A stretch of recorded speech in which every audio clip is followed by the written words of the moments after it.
Tonight, you're about to hear from Willis, the Greenville County woman who was tied up and shot inside her own home back in September. Tonight, she's speaking out after some of her accused attackers went before a judge.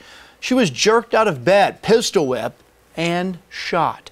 She was left for dead in the hospital, fighting for her life for 4 months. She says her health will never be the same. And Fox Carolina's Kayla Conboy sat down with her today inside the home where she was shot. And Kayla, what did she have to say about her attackers? She says they took life as she knew it away. She's now wheelchair bound and walking is still at least a year away. She says their selfish acts took away her ability to live a normal life, and they replaced it with fear.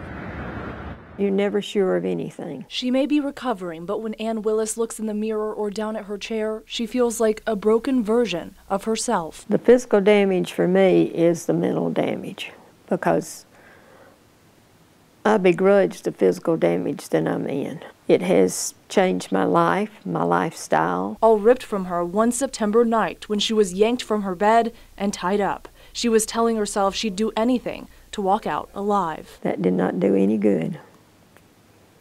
To just remain silent. It did not, that didn't keep somebody from damaging both of us. She was shot in the stomach, left for dead by 6 men in masks. Her husband Warren beaten to a pulp. He almost lost an eye. The sheriff describes it as one of the most brutal attacks he's seen.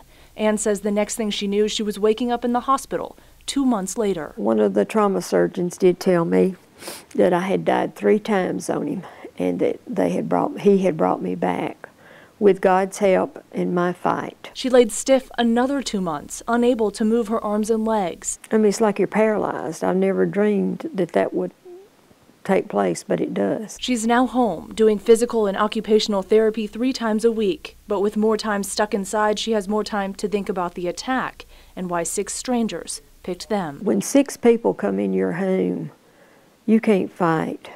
There's nothing you can do. It was tough for her today, being in court when 3 of her accused attackers asked for bond. That's when it starts to sink in that her and her husband were targeted. I hope that they miss their families.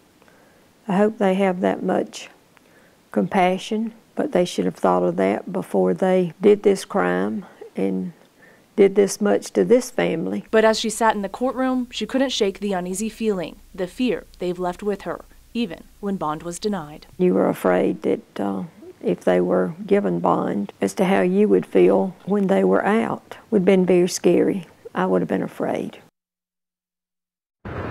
In total, 6 men were charged with attempted murder, burglary, and kidnapping, along with a list of other charges. Several of them were from Florida. Now, Ann says she'll be looking for their next trial. She's really wanting to go to that, and when it happens, she hopes she's walking. Reporting live in Greenville, Kayla Conboy, Fox Carolina, the 10 o'clock news.